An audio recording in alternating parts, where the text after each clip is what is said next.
इतिहास साक्षी है कि पुण्य भूमि भारत की गाथा भारत की अस्मिता, गौरव और राष्ट्रीय स्वाभिमान के लिए विदेशी आक्रांताओं से संघर्ष की महान गाथा है। बर्बर आक्रांताओं ने भारत की आत्मा पर चोट करने और भारत का अपमान करने के लिए हमारी संस्कृति और आस्था के केंद्रों को ध्वस्त किया। सोमनाथ, काशी, मथुरा और अयोध्या के मंदिरों का तोड़ा जाना आज भी भारत की स्मृतियों में जीवित है। सन 1528 में अयोध्या में भगवान श्री राम के मंदिर का मुगल आक्रांता बाबर द्वारा तोड़ा जाना ऐसी ही एक अक्षम्य घटना थी जिसने सीधे भारत के सम्मान और आत्मा पर चोट की थी। कारण साफ था, अयोध्या के श्री राम के मंदिर पर आक्रमण भारत की आत्मा पर आक्रमण था। जहां हर भारतीय के रोम रोम में राम बसते हैं, वह भारत यह अपमान कैसे सहता। राम मंदिर पर आक्रमण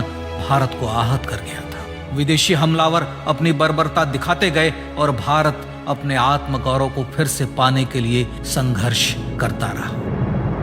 भारत रामलला के जन्म स्थान पर बाबर के नाम पर बने एक ढांचे को देखता और उसे हटाने का संकल्प लेकर शक्ति संजोया करता। हिंदू समाज आत्मसम्मान के रण में डटा रहा और लगातार हमलावरों द्वारा बनाए गए बाबरी ढांचे को हटाने के लिए लड़ता रहा। सरयू कई बार रक्त से लाल हुई। कभी स्थानीय शासकों ने तो कभी साधु संतों और राम भक्तों ने राम जन्मभूमि की मुक्ति के लिए अपने प्राणों की आहुति दी। 74 बार युद्ध हुए। हम कुछ मोर्चे हारे, पर रण जीतने का संकल्प कभी कम नहीं हुआ। हिंदू समाज तलवारों से रक्त रंजित हुआ, पर उसने हार नहीं मानी। उसका संकल्प अजेय था। 15 अगस्त 1947 को देश की आजादी के साथ सैकड़ों सालों से चले आ रहे इस संघर्ष में नई ऊर्जा और एक नया मोड़ आया। अचानक 23 दिसंबर 1949 को बाबरी ढांचे में श्री राम लला प्रकट हुए। हजारों राम भक्त दर्शन के लिए उमड़ पड़े। तत्कालीन प्रधानमंत्री पंडित जवाहरलाल नेहरू ने उत्तर प्रदेश सरकार को श्री राम लला को विवादित ढांचे से हटाने का आदेश दिया।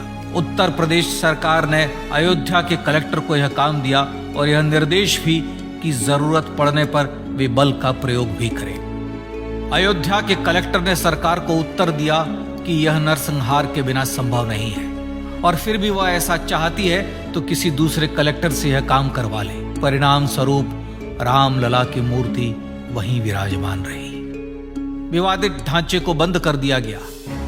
केवल पुजारी को सेवा अर्चना के लिए भीतर जाने की अनुमति थी। फिर भी राम भक्त विवादित ढांचे के बाहर से प्रभु श्री राम की आराधना करते रहे। भारत के हिंदू समाज के लिए चुनौतियां और बढ़ गई। मामला अदालत में गया। विपक्षी दलों द्वारा अदालत में भगवान श्री राम के अस्तित्व पर सवाल उठाए गए। उनके अयोध्या में ही जन्म लेने का प्रमाण मांगा गया। भारत का जनमानस अब आहत हो उठा था। आजाद भारत में भी हिंदू समाज को अपनी आस्था और श्रद्धा के लिए संघर्ष करना पड़ रहा था। चुनौतियों के इस समय में सन 1984 में विज्ञान भवन दिल्ली में विश्व हिंदू परिषद ने धर्म संसद का आयोजन किया। इस संसद में देश भर के संतों ने राम जन्मभूमि की मुक्ति के लिए आह्वान किया और राम जन्मभूमि मुक्ति यज्ञ समिति का गठन किया। धर्म संसद ने राम जन्मभूमि की मुक्ति और वहां भगवान श्री राम के भव्य मंदिर बनाने के भारत के जनमानस के संकल्प को फिर से दोहराया। विश्व हिंदू परिषद के नेतृत्व में मंदिर निर्माण के लिए पूरे देश में अभूतपूर्व आंदोलन की शुरुआत हुई। श्री राम जन्मस्थली मुक्ति यज्ञ समिति के साथ देश भर में राम जानकी की रथ यात्राएं निकली। राम लीलाओं में राम कथा के माध्यम से भारत का आम जन फिर से जुटा। अब सबके मन में एक ही प्रण था, एक ही लक्ष्य था। अयोध्या में जन्मभूमि पर भगवान श्री राम के भव्य मंदिर का निर्माण। सन 1989 में विश्व हिंदू परिषद द्वारा गांव-गांव से रामशिला पूजन करके अयोध्या भेजी गई। 2,75,000 गांवों से रामशिलाएं अयोध्या पहुंची। भव्य राम मंदिर के शिलान्यास का निर्णय हुआ। पूज्य संत महात्माओं और हिंदू समाज के अन्य प्रमुख नेताओं के निर्णय के अनुसार अनुसूचित जाति के प्रमुख नेता श्री कामेश्वर चौपाल ने 9 नवंबर 1989 को मंदिर निर्माण का पहला पत्थर रखा। राम जन्मभूमि पर मंदिर निर्माण के लक्ष्य की पूर्ति के लिए सन 1990 में सोमनाथ से अयोध्या के लिए श्री लाल कृष्ण आडवाणी ने रथ यात्रा की शुरुआत की। देश में जन भावनाओं का ज्वार उमड़ने लगा। श्री लाल कृष्ण आडवाणी के रथ यात्रा के साथ साथ मंदिर के लिए जन समर्थन बढ़ने लगा और छद्म सेकुलरवाद बेनकाब होने लगा। इस जन आंदोलन को रोकने की तमाम कोशिशें हुई पर सब व्यर्थ हुई। विश्व हिंदू परिषद ने देशवासियों से अयोध्या में जन्मभूमि पर मंदिर निर्माण के लिए 30 अक्टूबर और 1 नवंबर 1990 को कार सेवा का आह्वान किया। परिणाम स्वरूप लाखों राम भक्त कार सेवा के लिए देश के कोने कोने से अयोध्या आए। इससे देश की एकात्मता का विराट दर्शन हुआ। कार सेवकों को रोकने के लिए उत्तर प्रदेश के तत्कालीन मुख्यमंत्री श्री मुलायम सिंह यादव ने अयोध्या में परिंदे को भी पर न मारने देने की घोषणा की। स्थितियां गंभीर हो गई। अयोध्या से 100 200 किलोमीटर दूर रेलगाड़ियां रोक दी गई। अयोध्या युद्ध भूमि बना दी गई।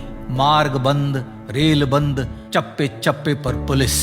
अयोध्या सैनिक छावनी में बदल गई। राम नाम पर ऐसी पाबंदी कि अर्थी ले जा रहे लोगों तक को रोका गया क्योंकि वे राम नाम सत्य कह रहे थे। लेकिन सैकड़ों किलोमीटर की यात्रा कर कार सेवक अयोध्या पहुंचने लगे। राम के गीत गाते, होठों पर हंसी और पांव में छाले लिए राम काज के लिए राम भक्त देश विदेश से अयोध्या पहुंच ही गए।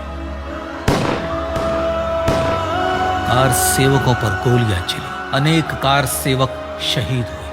आजाद भारत में जन्मभूमि पर राम मंदिर के लिए कार सेवकों ने फिर एक बार अपना बलिदान दिया, पर कार सेवकों ने विवादित ढांचे पर भगवा फहरा ही दिया और इस तरह कार सेवा सफल हुई। श्री राम जन्मभूमि आंदोलन ने भारत की सुप्त आत्मा को झकझोर कर जगा दिया था। विश्व हिंदू परिषद ने फिर एक बार 6 दिसंबर 1992 को कार सेवा का आह्वान किया। राम भक्तों को कार सेवा करने देने के लिए अदालत में प्रार्थना की गई, पर अदालत ने कोई निर्णय नहीं दिया। परिणाम स्वरूप बौद्ध, जैन, सिख, स्वामीनारायण संप्रदाय, गायत्री परिवार, हर पंथ मत विचार के हिंदू एकत्र हो गए। छूत अछूत का भेद मिटा, जाति की पहचान मिटी। हम सब हिंदू, हम सब सिंधु बन गए। राम सिंधु में ज्वार उठा और देखते ही देखते 6 दिसंबर 1992 को श्री राम जन्मभूमि से बाबरी ढांचा सदा के लिए हट गया।